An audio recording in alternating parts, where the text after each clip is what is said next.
पर्यंत कोणत्या पॉइंटला बंद झाला लक्षात नाही आलं माझ्या.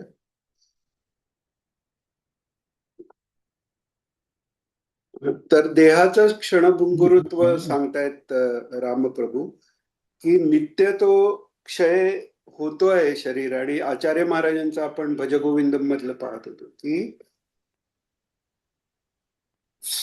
सगळं काळाच्या मुखी पडत असताना पण, म्हणजे एक एक कार्टून, एक चित्र कार्टून होतं की एक लहान माशाला मोठा मासा खायला जातोय, त्याला अजून मोठा मासा खातोय.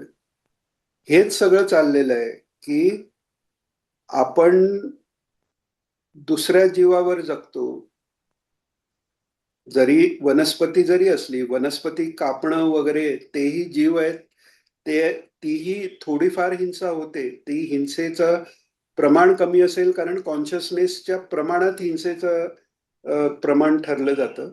त्याच्याकरताच वैश्वदेवादिक जी कर्म आहेत ती हिंसेचा परिहार करण्याकरता आहेत. आजकाल ती कोण करत नाहीत, फार कमी लोक करतात. पण हे सगळं करतो आपण, आणि आपणही त्या काळाच्या मुखात पडतच असतो ह्याची आपल्याला कल्पना नसते.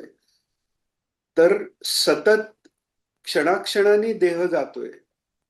आग लागली घराला, किंवा समजा बोटीतनं समजा कुटुंबासकट चाललाय आणि ती बोट उलटली आणि पोहता येत नाही, तर पाण्यात शिरल्यानंतर हातपाय मारतोच ना. तेव्हा पहिल्यांदा मुलाला वाचवायला जातोय की काय, बेसिक इन्स्टिंक्ट आहे हातपाय. हातपाय 2-3 मारल्यावर लक्षात येईल मूल कुठे, हे कुठे, ते कुठे. पण इतकं त्या देहाचा अभिमान किंवा हे आहे, त्या देह टिकवायला इतका जी रुची किंवा जो आसक्ती किंवा जी अटॅचमेंट आहे, ईश्वराकडे ती होत नाही. नुसती ती शेखी मिरवली जाते. भगवान सांगताय तिथे की मी हे करतो, ते करतो. अरे काय करतो आपण? आणि त्यात आपण अजून हेही सांगतो, अजून मला अमक्यानी हे त्रास दिला नसता, तमकामध्ये आला नसता, तर मी अजून हे मिळवलं असतं, ते मिळवलं असतं. म्हणजे प्रपंचातलं, परमार्थातलं या सगळ्या गोष्टी मी मिळवल्या असत्या, पण अमक्याचं असं झालं, तमक्यानी तसं केलं. दुसरा कोण आठवतोय कशाला आपल्याला? दुसरा आठवतोय म्हणजे अजून तिकडे लक्षच लागलेलं नाहीये. भगवंताकडे लक्ष लागल्यानंतर काहीही आठवत नाही. आणि तेच इथे भगवंतच सांगतायत की आपण शेखी मिरवतो, मी अमुक केलं, तमुक केलं. ती शेखी मिरवता मिरवताच आपली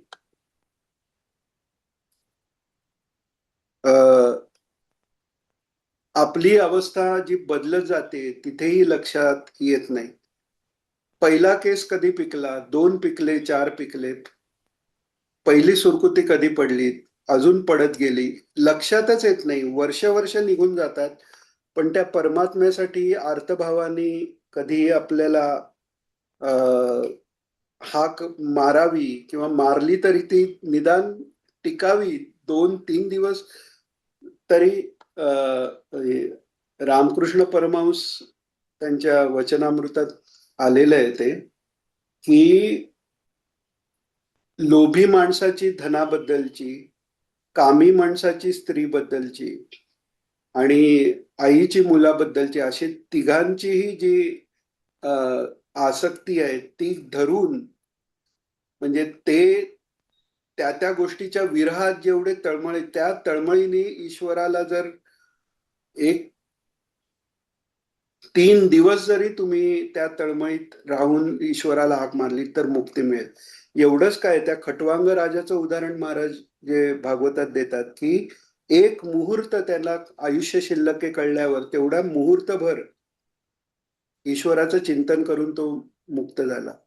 पण हे इतका तो वैराग्य उत्पन्न झालं पाहिजे. साधन चतुष्टय जे सांगितलंय त्यात वैराग्याला खूप महत्व आहे. कारण वैराग्य म्हणून ते 4 चतुष्टयापैकी एक विराग, इहमूत्रार्थ फलभोग विराग म्हणून पण आलाय. आणि पहिलं जे शमदमादी षटसंपत्तीमध्येही उपरती म्हणून वैराग्याचाच भाग आलेला आहे. इतकं ते महत्वाचं आहे. तर तेच त्याचं साक्षात उदाहरण भगवान आपल्या स्वतःच्या उदाहरणाने देत आहेत पुढे. तर भगवान म्हणतायत पुढे की उगाच शेखी मिरवत बसतो आपण की मी सुख मिळवीन, माझ्या प्रयत्नाने मी सुख मिळवीन. आणि ही शेखी म्हणजे किती, आता समोर घास आहे तो मी तोंडात घेईन, माझा आवडता पदार्थ आहे समोर आहे, मी घास घेईन आणि मला ती चव मिळेल, इतक्या खात्रीने आपण म्हणत असतो की हे मी करीन. कित्येकदा घास उचलला आणि तिथल्या तिथे मृत्यू आहे, काहीच सांगता येत नाही. तर ही शेखी उगाचच आपण मिरवत बसतो आणि जन्म मरणाच्या आवर्तात येतो. या देहाने काय सुख मिळणार आहे म्हणतायत भगवान. पुढे म्हणतायत, देह क्षुधेचा मारा नित्य, तृष्णा पिढी जीवनार्थ, देही देहभय निभ्रांत, सुख कोण येत देह संगे. सतत दुःख आहे. म्हणजे क्षुधा तृषा हा मोठा रोग लागलेला आहे देहाला. जन्माला आल्यावर पहिला काय करतो जीव, तर रडतोय. कशा करता? क्षुधा लागलेली आहे.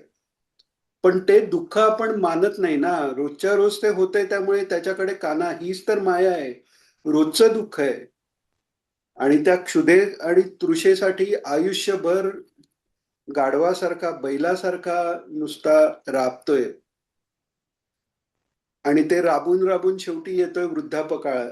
त्याच्यानंतर व्यथा सगळ्या लागलेल्या आहेत, पण सुटत नाहीये. कारण मी माझ्या प्रयत्नाने मिळवू शकतो हा एक मोठा भ्रम झालेला आहे.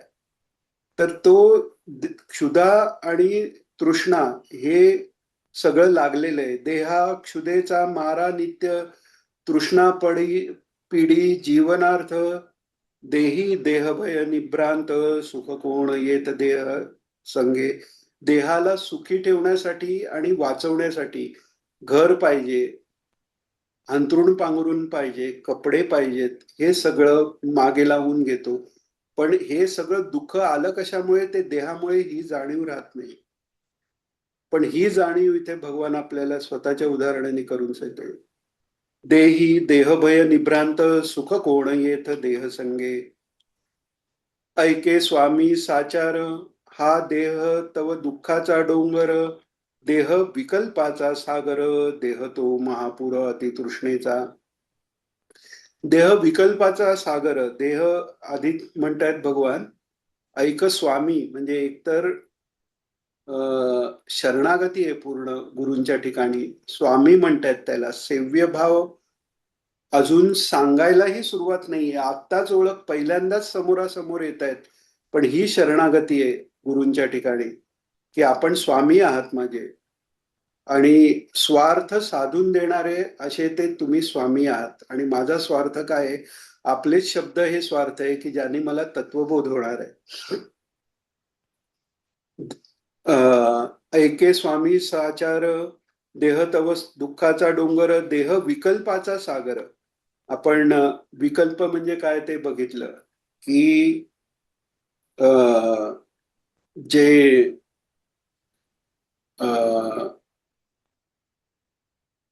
वृत्ती किंवा चित्ताच्या ज्या अवस्था आहेत,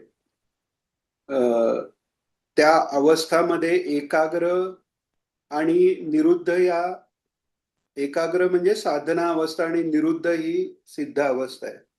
पण क्षिप्त विक्षिप्त ज्या अवस्था आहेत त्याच्यात मुख्य हा विकल्प येतो. विकल्प म्हणजे काय? जर जे आपण वृत्तीचे प्रकार बघितले, प्रमाण, विपर्यय,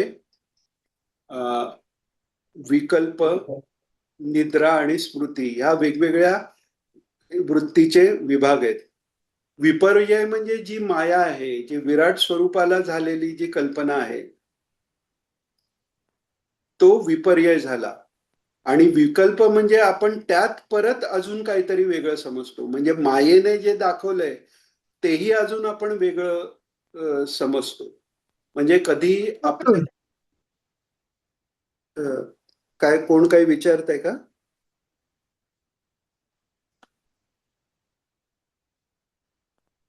नाही नाही, काका बोलत होते. अच्छा. हा. तर म्हणजे समजा आपल्या हिताकरता कोणतरी काही आपल्याला आपले दोष सांगत असेल, तर आपल्याला तो वैरी वाटतो, आपला अपमान करतोय असं वाटतं. म्हणजे माया जी आहे त्यांनी जे भ्रम निर्माण झालाय, तर तो झाला विपर्यय. पण विकल्प म्हणजे आपल्याच कल्पनेने अजून आपण त्याच्यात वेगळंच काहीतरी हे घेतो. तर तो विकल्प म्हणजे आपलं जे परसेप्शन आहे, आपली जगाकडे आपण जे काही आत्मतत्व आहे त्याला पाहू शकत नाही. इवन जगही नीट पाहू शकत नाही. कारण आपला अभिमान कशावर आहे? माझे डोळे, माझे कान, माझं घ्राणेंद्रिय, माझी जीभ, माझी त्वचा गरम होतंय की नाही माझ्या त्वचेला कळतंय. मग एक म्हणतो गरम होतंय, एसी कमी म्हणजे टेम्परेचर वाढवा, दुसरा म्हणतो नाही नाही किंवा एसी वाढवा, टेम्परेचर कमी करा, दुसरा म्हणतो थंडी वाजते. म्हणजे प्रत्येकाच्या अनुभवात फरक आहे. हा झाला विकल्प. तर हे जे आपलं परसेप्शन आहे, परसेप्शन ही रियालिटी नाहीये. म्हणजे ही माया पण धडपणे आपण पाहू शकत नाही. आपले डोळे पण धडपणे सगळी माया आता पाहू शकत नाही. सगळं विश्व कोणाला दिसते, सगळी माया कोणाला दिसते. आणि या म्हणजे आधीच माया म्हणजे भ्रम आहे. त्या भ्रमात आपला इंडिव्हिज्युअल भ्रम म्हणजे किती भ्रमिष्ट अवस्था आहे आणि त्या विकल्पातच पूर्ण सगळं आयुष्य आपलं चाललंय. तर तेच सांगतायत. म्हणजे एकीकडे क्षुधा तृषेचा मारा आहे आणि नंतर त्याच्यात हा विकल्प आहे. दुःख तर सगळी लागलेलीच आहेत. आपल्या शरीराने आपल्या मनाची दुःख आणि आपल्याला अनुकूल किंवा आपल्या बरोबर आपल्या कुटुंबातले आपल्या जवळचे वाटणारे जे काय आहेत त्यांच्या दुःखाने ही दुःख असा सगळा दुःखाचा डोंगर. आणि हा विकल्प देह तो महापूर अतितृष्णेचा. तृष्णेचा महापूर आहे. इच्छा आकांक्षा इतक्या आहेत. बऱ्याच वेळा आपल्याला वाटतं आता काही नाही, आता माझं सगळं झालं, आता मी परमार्थाला लागतो. पण हे लागतो ते कुठे लागतो? आपण घरात फॅन, एसी, गाद्या गिरद्या या सगळ्यात वेळच्या वेळी खायला मिळतं, प्यायला मिळतं आणि परमार्थ करतोय. एक जरी गोष्ट त्यातली कमी झाली तरी सहन होत नाही. हे मी माझी गोष्ट सांगतोय, आपल्या कोणाबद्दल नाही बोलत. पण सर्वसाधारण लोकांची हीच अवस्था आहे की तृष्णा आपल्याला लक्षात येत नाही आपल्याला काय काय पाहिजे असतं. कारण बऱ्याच गोष्टी ईश्वराच्या कृपेने मिळालेल्या आहेत. ऑक्सिजन मिळालेला आहे, पाणी मिळालेलं आहे, घर मिळालेलं आहे. साधी गोष्ट की सगळ्याच गोष्टी ट्रान्सपरंट असत्या तर सूर्यप्रकाशापासून कोणी वाचवलं असतं. म्हणजे किती गोष्टी आपण अज्युम करून चालतो. झाडांनी फोटोसिंथेसिस केलंच नसतं तर अन्न कुठून मिळालं असतं. सूर्य उगवलाच नसता, पृथ्वी फिरलीच नसती. कितीतरी गोष्टी आहेत, लाखो करोडो अशा गोष्टी आहेत की त्या जर नाही झाल्या तर ती तृष्णा कळेल आपल्याला की हे पण आपल्याला पाहिजेत. तर असा पूर आहे तृष्णेचा. काय काय पाहिजे आपण लिस्ट केली की आपल्याला काय काय लागतं. नुसती किराणा मालाची लिस्ट जरी केली तर 100-200 ॲटम निघतात. आपल्याला लागतं काय हे पाहायला गेलं आयुष्यात तर तो पूर आहे नुसता तृष्णेचा. रामचंद्र म्हणतात त्या निमित्ताने रामप्रभूंनी आपल्यालाही जाणीव करून दिली. देह तो महापुर अतितृष्णेचा. आणि परत तो अजून कसा आहे की मेल्यावरच त्याची विष्ठा होणार आहे का किंवा पुजणार आहे का, तर रोजचं काय तेही सांगतायत भगवान. देह नित्य मूत्राची न्हाणी, देह तव नरकाची खाणी, देह तव पोहण गाणी, रोगांची श्रेणी हा देह. देहाची जन्माचीच कथा असे आहे की भागवतातही वर्णन आहे, दत्त महात्म्यातही आलेलं आहे वर्णन की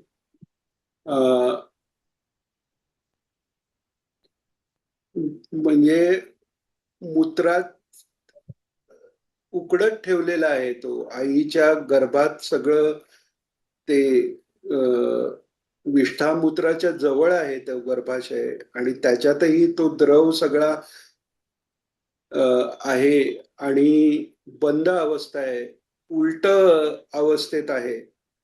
आणि ते मूल कसं बसतं, ते असं पाय आणि हे आपण पाहिलं जर सोनोग्राफी किंवा ह्याच्यात, की ते एवढूशा जागेत कसं तरी कडबोळ हे करून बसतंय. इतकी भयंकर अवस्था आहे. 9 महिने म्हणजे ते इतके भयंकर आहेत. तो एका प्रकारचा तो म्हणजे पापाचं फळ म्हणून नरक भोगल्यानंतर गर्भवास हाही एक नरकासारखाच ते भोगायला लागतंय. आणि आयुष्यभरही नरक आहे हे आपल्याला जाणीव होत नाही. रामचंद्र ते त्यांच्या उदाहरणाने जाणीव करून देत आहेत, की भोगालय म्हटलेलं आहे. पूर्ण या जगात जे सुख मात्र वाटतंय ते सुखही दुःख रूप आहे. कारण कितीही सुख असलं तर जे सुखरूप आहे त्याची स्मृतीही सुखरूप असायला पाहिजे. पण पूर्वी मला सुख मिळालं आणि आता ते नाही आणि दुःख होत आहे, याचा अर्थ ते दुःखरूपच होतं. ते सुखरूप कधी नव्हतंच. तर अशी त्यामुळे हे मनुष्य देह आणि या पृथ्वी तलावरचा मर्त्य लोक आहे त्याच्यावरचा जन्म हाही एक प्रकारचा नरकच म्हणालाय. बाकी सगळ्या नरकापेक्षा जरा बरा असेल, पण दुःखच आहे सर्वत्र. तर देह नित्यमूत्राची न्हाणी, देह तव नरकाची खाणी. म्हणजे आईच्या गर्भात असताना नित्यमूत्रात राहणारा आहे तो, विष्ठामूत्रात.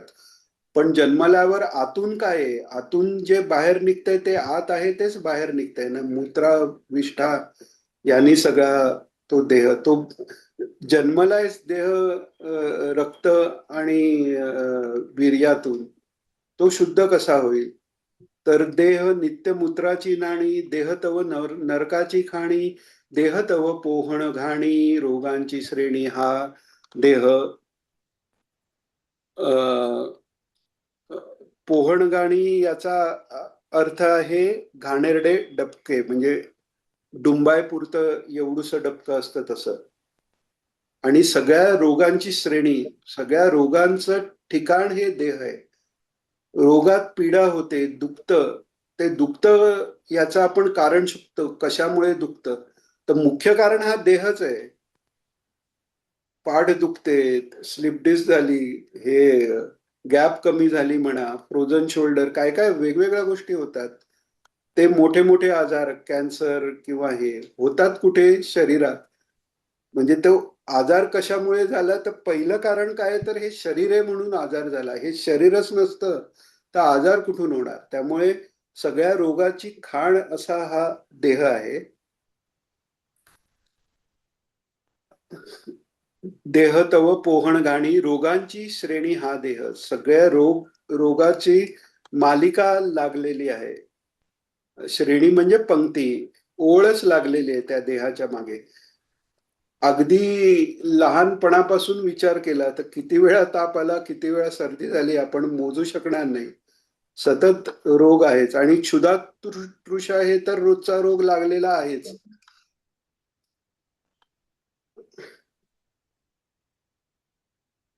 देह कुठे गेलं, हा.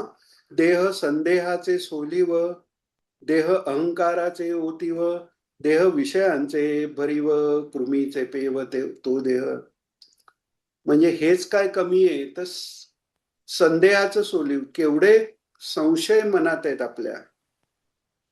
संशय जर मिटले म्हणावे तर संशय कोणाचा मिटतो, तो निसंदेह जो कोण होतो तर तो फक्त ज्ञानी महात्मे. फिटला संदेह हो, विठ्ठल नामाचा अरे टाहो, हे म्हणणारे फक्त संत सत्पुरुष आहेत. नाहीतर बाकी सगळे आपण त्या संदेहात आहोत. कारण संदेह नसला तर सतत ईश्वराच्या नामस्मरणाशिवाय, त्याच्या गुणवर्णनाशिवाय दुसरं काही तोंडातनं बाहेरच येणार नाही. तर संदेहातच आहे. ईश्वर आहे की नाही, असला तर तो मला भेटेल की नाही. अरे, या निमित्ताने एक प्रश्न होता आणि नाथ महाराजांच्या संबंधीच होता, त्यामुळे नाथ महाराजांच्या या रचनेच्या मध्येच घ्यायलाही तो हरकत नाही. तर प्रश्न असा होता की भगवान श्रीखंड्याहून जवळ राहिलेले, एवढ्या जवळ राहिले तरी नाथ महाराजांना कळले नाहीत, तर आपल्यासारख्यांची काय स्थिती? तर या प्रश्नाचं उत्तर पाहण्याच्या आधी सर्वात पहिलं म्हणजे हा जो संदेह आहे ना, ईश्वर भेटेल की नाही, माझ्यासारख्या पाप्याचं काय होईल, हा संदेह आपण आपल्यावर ठेवतोय असं आपल्याला वाटतं, पण हा आपल्या गुरुवर, आपल्या ईश्वरावर संदेह आहे. त्याला जर मी माझं म्हटलं तर तो मला यातनं बाहेर काढणारच, हा पहिल्यांदा विश्वास पाहिजे. आणि नाथ महाराजांबद्दल सांगायचं झालं तर ईश्वर लीला, नाथ महाराजांच्या घरची जी विठ्ठलाची मूर्ती आहे, ती मूर्ती पण कमरेवरचा हात सोडून त्यांनी असा हात केलेला आहे. त्या मूर्तीचे मागे फोटो पण आलेले आपल्या ह्याच्यात पण. तर ईश्वर साक्षात्कार झालेले महात्मे आहेत ते. मग श्रीखंड्या का दिसला नाही? कारण ईश्वराची इच्छा आहे सेवा करावी, म्हणून ती योगमाया घातलेली आहे त्यांच्यावर. आपल्यासारखी माया नाहीये, ती योगमाया आहे. कारण ती योगमाया जर झाली नसती तर तू स्वामी मी दास हे भगवंतांना भोगण्याची इच्छा आहे, भगवंतांना त्याचा स्वाद द्यायचा आहे. त्यामुळे स्वामी म्हणून एकनाथ महाराजांचा अधिकार माझ्यावर त्यांनी गाजवावा ही भगवंताची इच्छा आहे, म्हणून त्यांना ते दिसले नाहीत. हा एक भाग. आणि दुसरा भाग म्हणजे तो महात्मा असा आहे, नाथ महाराज कोण साधे सुधे नाही आहेत की जे साधना केली आणि मुक्त झाले. साधे सुधे जे असतात ते योगी होऊ शकतात, पण त्यांना एकदा ज्ञान प्राप्ती झाली की त्या निर्विकल्प समाधीत गेल्यावर देह टिकू शकत नाही त्यांचा. पण नाथ महाराज हे ईश्वर कोटीचे संत आहेत, त्यामुळे त्यांचं ज्ञानाने सर्वत्र जे सच्चिदानंद आहे त्याचा अनुभव तर त्यांना सगळ्यांच्यात येतोच आहे.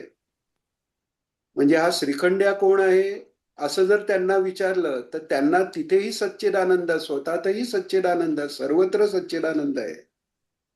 आणि फक्त माया कुठे भगवंतांनी सांगितलंय की ते सगुण साकार होऊन तिथे विशेष रूपाने आलेलं आहे.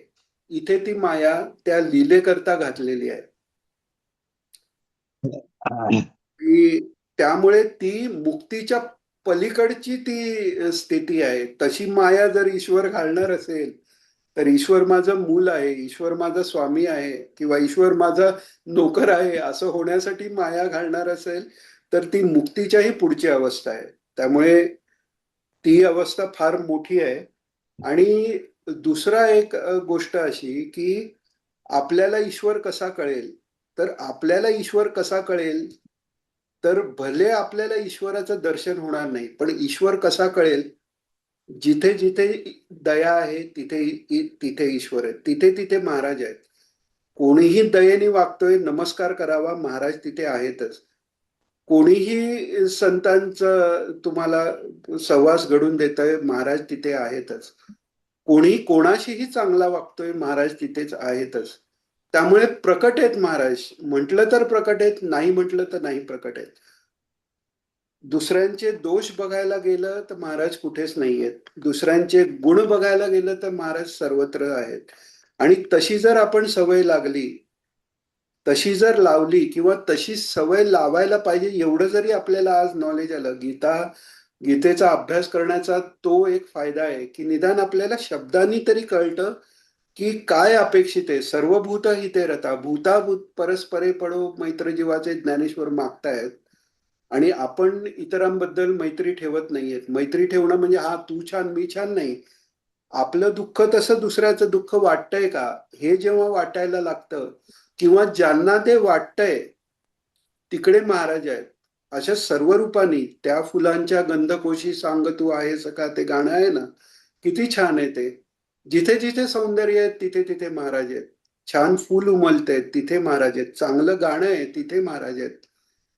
गुळवणी महाराजांनी झनक झनक पायल बाजे पिक्चर पाहिलेला आणि त्यात त्या संध्येचं नृत्य हे कुंडलिनी जगदंबेचं नृत्य म्हणून म्हणालेले गुळवणी महाराज.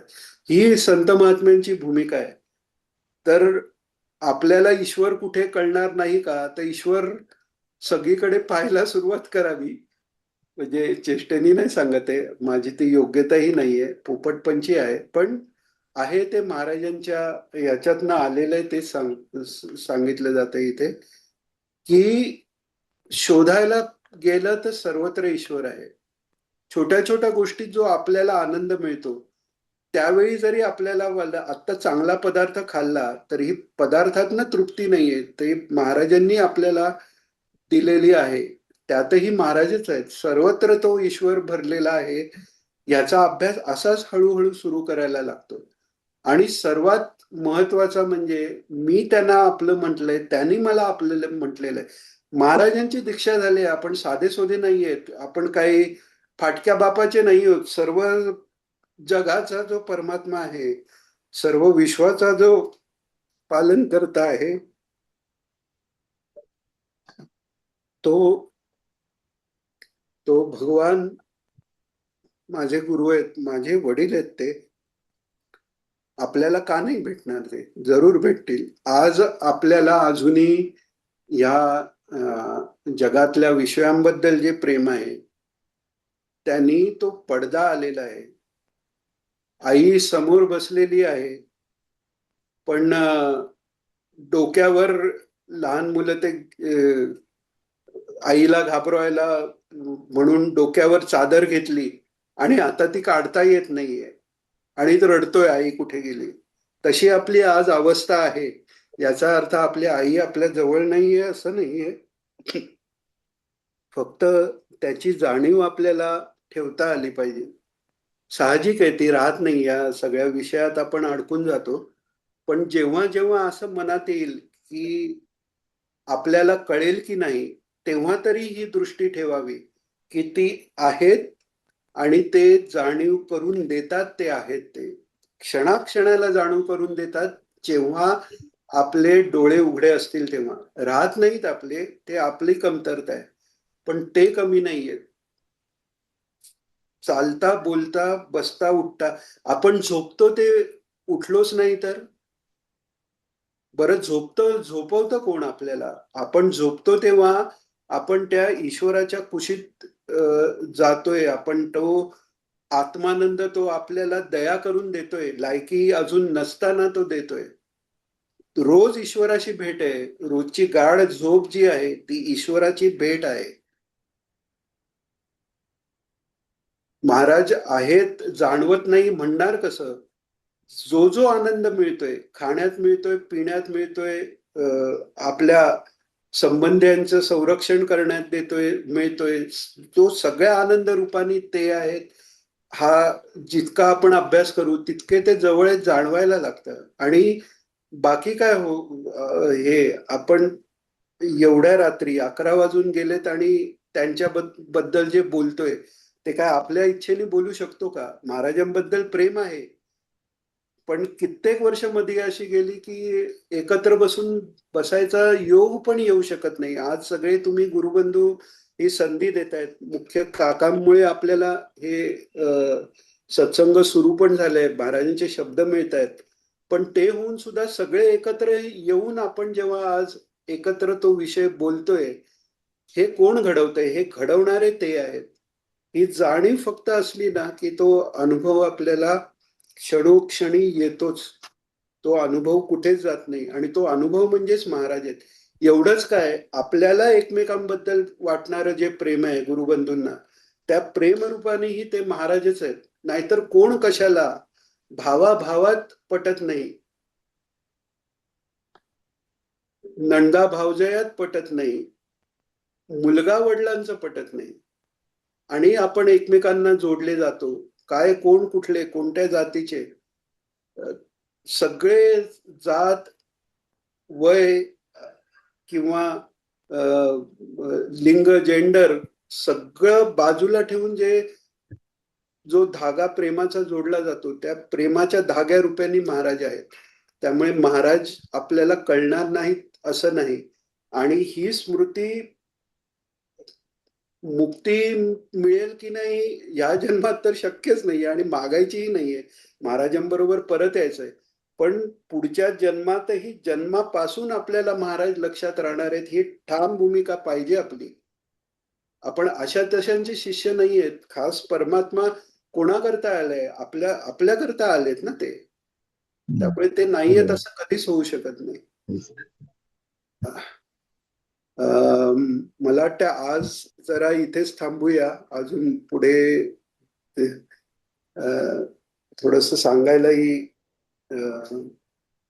पुन्हा त्या ह्याच्यात यायला थोडा वेळ लागेल आणि 7-8 मिनिटच 9 मिनिटं राहिलेले आहेत.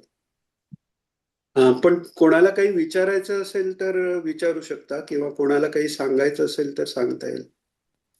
काही विचारायचं का कोणाला?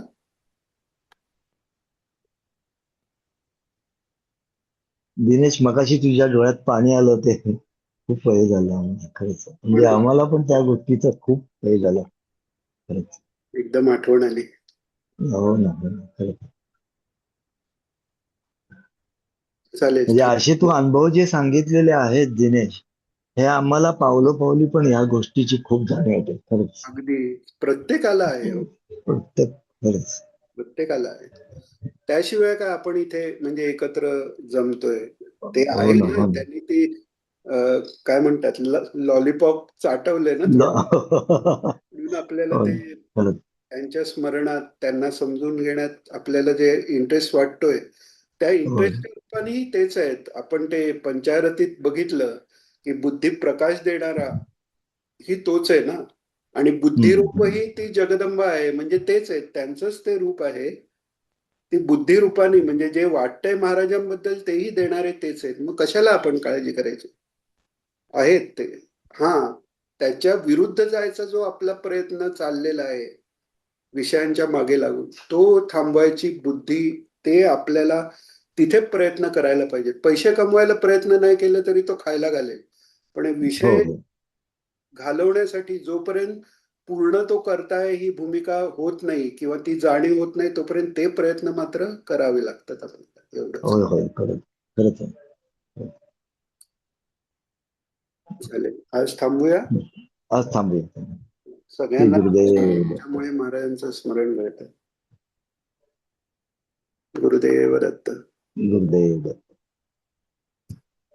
गुरुदेव दत्त.